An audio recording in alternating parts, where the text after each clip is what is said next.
오늘은 특별한 날입니다.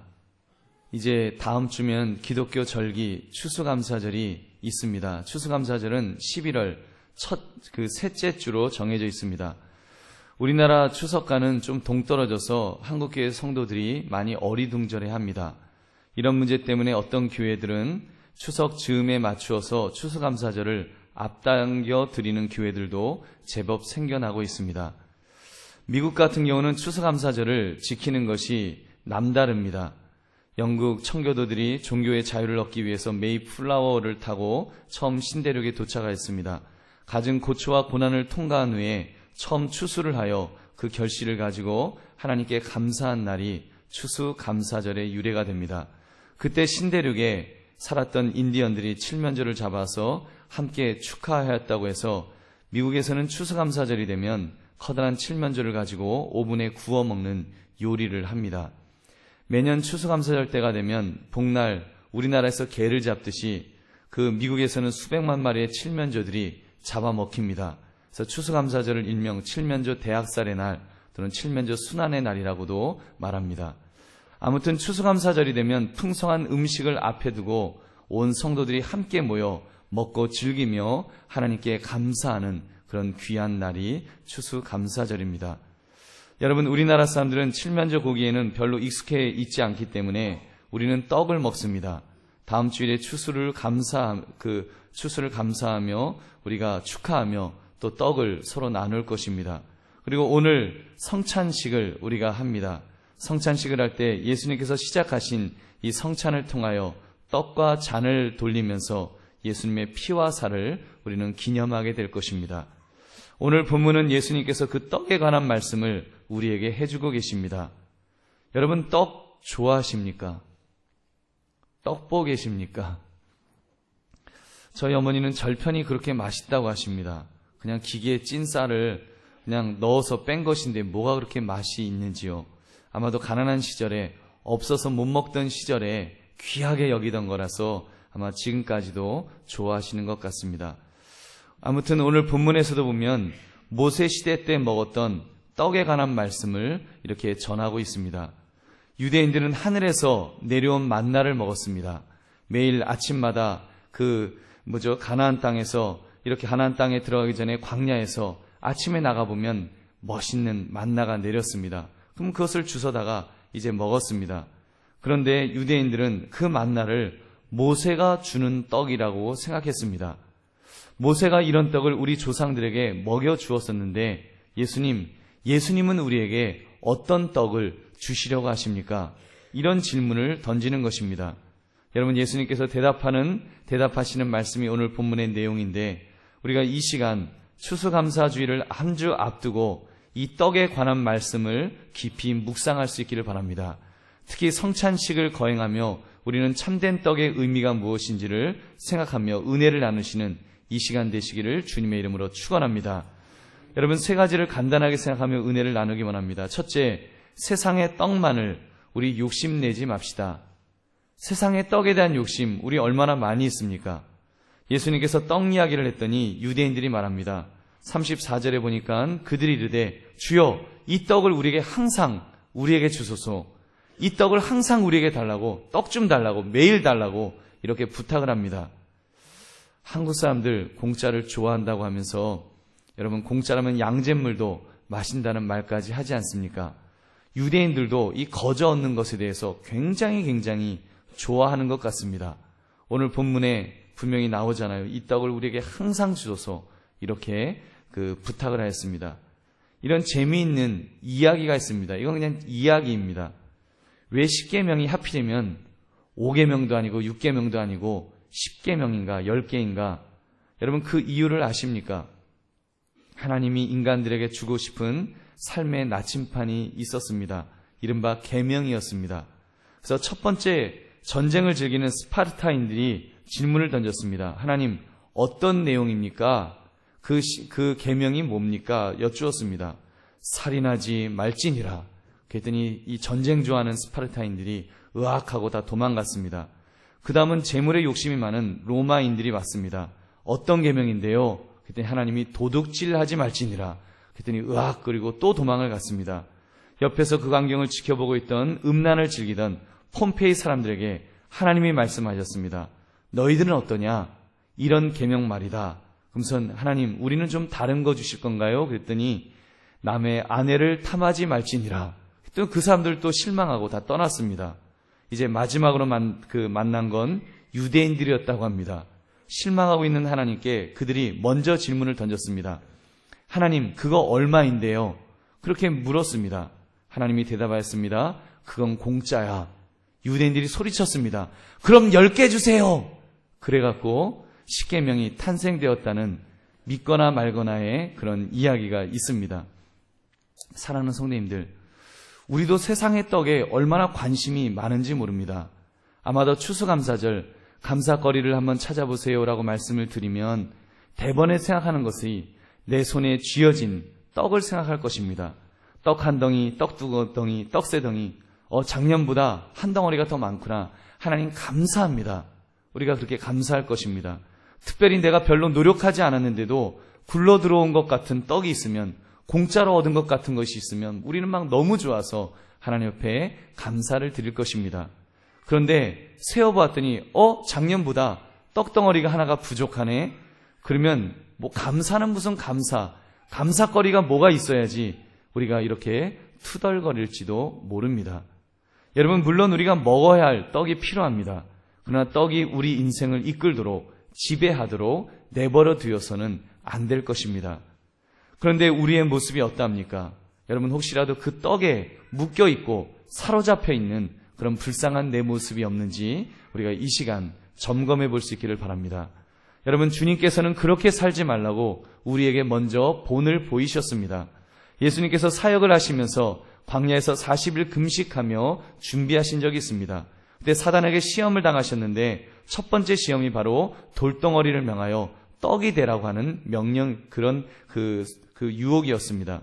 예수님은 하나님의 아들이십니다.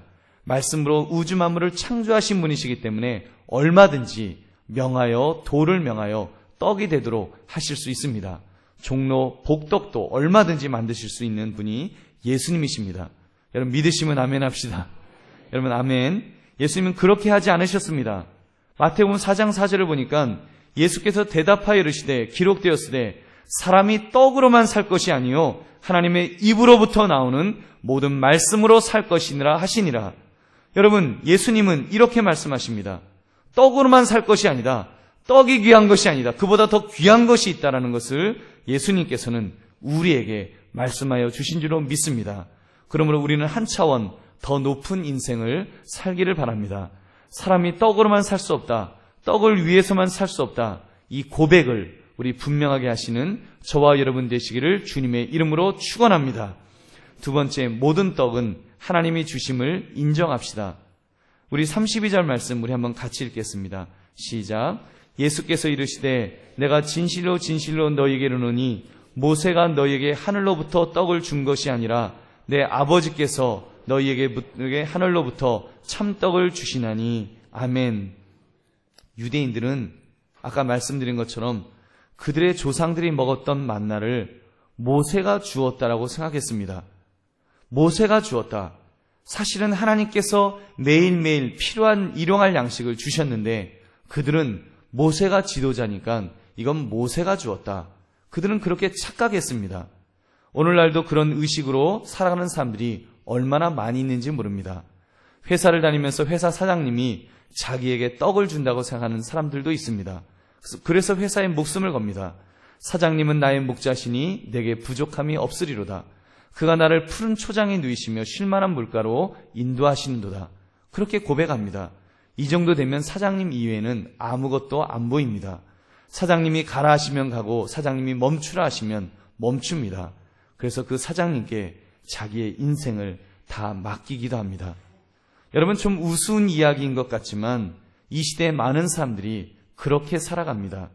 대상이 유치하게 사장님으로 형상화되어 있지 않을 뿐입니다. 지금 내가 다니는 직장, 지금 내가 하고 있는 이 출세의 길, 지금 내가 이루고자 하는 어떤 야망, 이 모든 것이 내 삶에 떡을 제공할 생명줄이라고 생각하지 않으시는지요? 그래서 하나님은 우선순위에서 이렇게 밀려납니다. 어떤 분들은 직장 다음에 배우자, 그 다음이 자녀, 그 다음이 부모, 그 다음이 키우는 강아지, 그리고 그 다음이 하나님이라고 말합니다. 전화를 합니다. 오늘 이번 주 교회에 나오셔야지요. 전화를 했더니 글쎄 저희 집 강아지가 너무 아파갖고요. 병원에 데리고 가야 되겠어요. 그래서 못 나갑니다. 우리 한강교회는 그런 교인들이 한 분도 없으십니다. 여러분, 다른 데에 있는데 여러분 그것은 건강한 신앙이 아닙니다. 그런데 만약 그 떡이 하나님이 공급하시는 것이다, 하나님이 공급하시는 것이라는 이 믿음이 분명하다면 여러분, 하나님을 그렇게 우리가 대할 수가 있겠습니까? 내가 정말 하나님만 잘 믿으면, 내가 예배를 잘 드리면 통장에 영자가 뒤로 하나가 더 생긴다고 생각하면 여러분 아마 목숨을 걸 것입니다. 여러분 그렇지 않겠어요? 매주 예배 드릴 때마다 뒤로 영자가 하나씩 더 붙는다고 생각하면 아마 우리는 세상 만사를 다 제쳐놓고 예배 드리러 달려 나올 것입니다. 여러분, 우리 사실 답을 말씀드리면 그것이 맞습니다. 여러분, 모든 답은, 모든 것은, 모든 떡은 하나님이 주십니다. 여러분 믿으십니까? 하나님이 주시는 것이에요. 여러분 32절을 다시 한번 읽어봅시다. 제가 읽겠습니다. 예수께서 이르시되 내가 진실로 진실로 너희에게 이르노니 모세가 너희에게 하늘로부터 떡을 준 것이 아니라 내 아버지께서 너희에게 하늘로부터 참떡을 주시나니 믿으시면 아멘 합시다. 아멘. 여러분 하나님이 주십니다. 하나님이 모든 것을 책임져 주시는 거예요. 여러분 떡을 하나님이 주시지 않으면 우리가 먹을 수 없습니다. 사업을 하나님께서 형통하도록 해주시지 않으시면 사업이 잘 될 수 없습니다. 떡도 있고 먹을 것도 있고 다 있는데 입맛을 주시지 않으시면 우리가 젓가락도 될 수 없습니다. 소화할 수 있는 힘을 주시지 않으면, 건강 주시지 않으면 우리 먹을 수도 없습니다. 여러분 하나님이 주셔야지 모든 것을 먹을 수도 있고 벌 수도 있는 줄로 믿습니다. 이 믿음 가지고 살아가서 아주 수지 맞은 사람이 있습니다. 여러분이 잘 아시는 욥과 같은 사람입니다. 욥에게 재앙이 닥쳐왔습니다. 자식이 죽었고요, 재산을 다 잃었고요, 양과 소와 말과 모든 것들을 다 잃었습니다. 심지어 건강까지도 잃어서 온몸에 피부병이 번져서 기와장으로 벅벅 긁으면서 있어야 했습니다. 여러분 만약에 여러분 같으면 이런 상황이라면 막 화를 내지 않겠습니까? 하나님을 막 원망하지 않겠습니까? 하나님 어떻게 이까짓 것도 지켜주지 못하시느냐고 화를 낼 것입니다. 그런데 욥은 그렇게 말하지 않았습니다. 그는 이렇게 고백합니다. 욥기 1장 21절 말씀 우리 한번 같이 읽겠습니다. 시작. 이르되 내가 모태에서 알몸으로 나았사온즉 또한 알몸이 그리로 돌아가올지라 주신 이도 여호와시오 거두신 이도 여호와시오니 여호와의 이름이 찬송을 받으실지니이다. 아멘. 여러분 얼마나 멋진 고백입니까? 그는 자기가 알몸으로 와서 알몸으로 돌아가는 것뿐입니다. 주신 이도 하나님이시오 거두시는 이도 여호와이십니다. 이렇게 인정을 했습니다. 그렇게 인정하는 그 욥을 향해서 하나님께서 모든 것을 갑절로 주신 줄로 믿습니다. 갑절로 주셨어요. 여러분 갑절로 주신 은혜를 베풀어 주셨습니다. 사랑하는 성도님들, 그러므로 우리는 모든 떡은 하나님이 주셨다는 것을 인정하며 살아갑시다. 여러분 얼마나 주님의 말씀대로 살기가 좋은 시대입니까? 여러분 우리는 이제 떡에 대해서 그다지 신경 쓰지 않아도 될 만큼 그런 좋은 세상을 살고 있습니다. 여러분 밥 세끼 못 드시는가요? 우리 만약에 밥 세끼를 먹을 수 없어서 우리가 굶어 죽을 지경이면 여러분 사회복지에서 책임져 줍니다. 나라에서 쌀을 주고요, 이제는 먹을 수 있도록 나라에서 안 주면 여러분 이야기하십시오. 우리 교회에서도 드릴 수 있습니다. 우리가 이제는 밥 세끼 때문에 이렇게 고민하지 않을 될 정도로 얼마나 좋은 세상이 되었습니까? 무엇을 먹을까 무엇을 마실까를 그다지 염려하지 않아도 하나님께서 세우신 정부를 통해서 제공해 주시는 줄로 믿습니다. 그러므로 우리 그 하나님께 늘 감사하며 살아가시는 저와 여러분 되시기를 주님의 이름으로 축원합니다. 세 번째, 우리 인생의 참된 떡은 생명의 떡이신 예수 그리스도이심을 우리는 믿어야 합니다. 오늘 말씀의 핵심은 바로 이 말씀입니다. 참 생명의 떡 예수 그리스도가 생명의 떡이십니다. 우리 35절 말씀 우리 같이 읽겠습니다. 시작. 예수께서 이르시되 나는 생명의 떡이니 내게 오는 자는 결코 줄이지 아니할 터이요 나를 믿는 자는 영원히 목마르지 아니하리라. 아멘. 나는 생명의 떡이니, 나는 생명의 떡이라 그랬습니다. 그렇습니다. 예수님이 참 생명의 떡이십니다. 이 떡을 우리 하나님 아버지께서 예수 그리스도 아들을 보내셔서 우리에게 주신 것입니다. 이 떡은 그냥 떡이 아닙니다. 먹고 화장실 가서 힘 한 번 쓰면 없어지는 그런 떡이 아닙니다. 먹으면 살찌는 비만의 원인이 되는 그런 떡이 아닙니다. 이 떡은 먹으면 먹을수록 우리에게 생명을 줍니다. 결코 줄이지 아니한다고 했습니다. 영원히 목마르지 아니한다고 했습니다. 그것은 바로 예수 그리스도 안에서 이루어질 줄로 믿습니다. 하나님의 아들 되신 예수 그리스도의 십자가 사건을 통하여 우리에게 이루어주신 축복의 통로인 줄로 믿습니다. 오늘 성찬식에 그 예수 그리스도의 떡을 나눌 것입니다.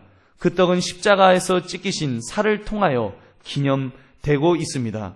그 음료는 십자가에서 흘리신 피를 통하여 기념되고 있습니다. 사랑하는 성님들, 이 생명의 떡 예수 그리스도를 맛보시기 바랍니다.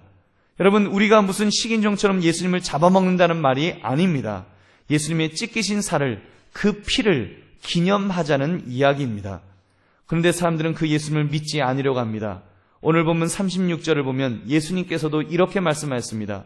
내가 너희에게 이르기를 너희는 나를 보고도 믿지 아니하는도다 하였느니라.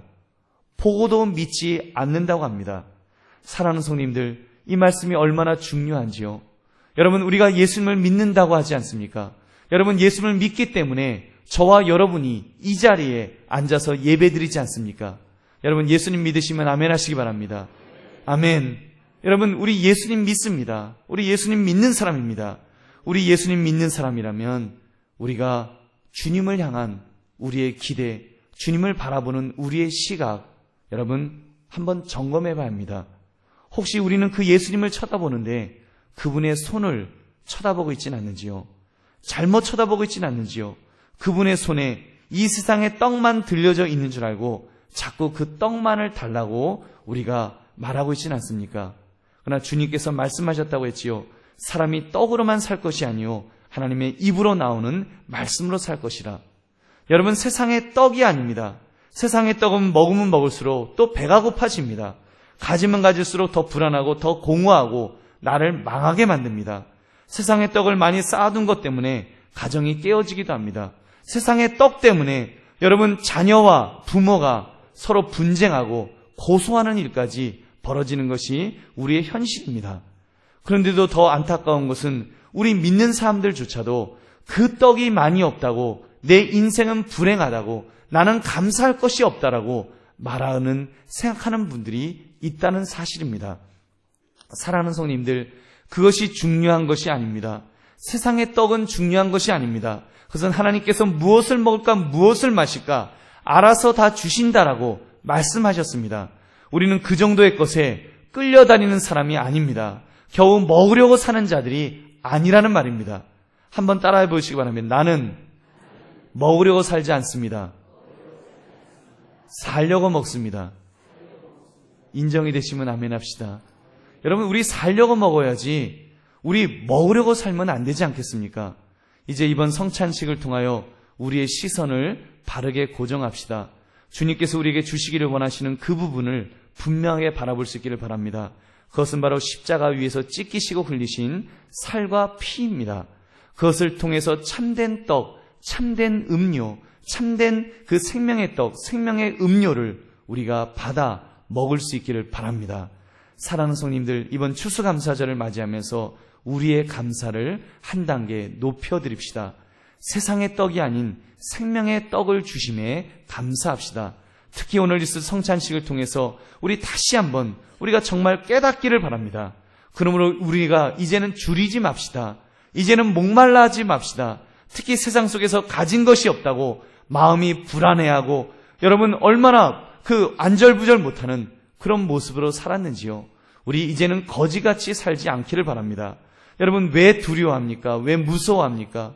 내 자녀의 장래를 놓고 왜 두려워서 어찌할 바를 알지 못합니까?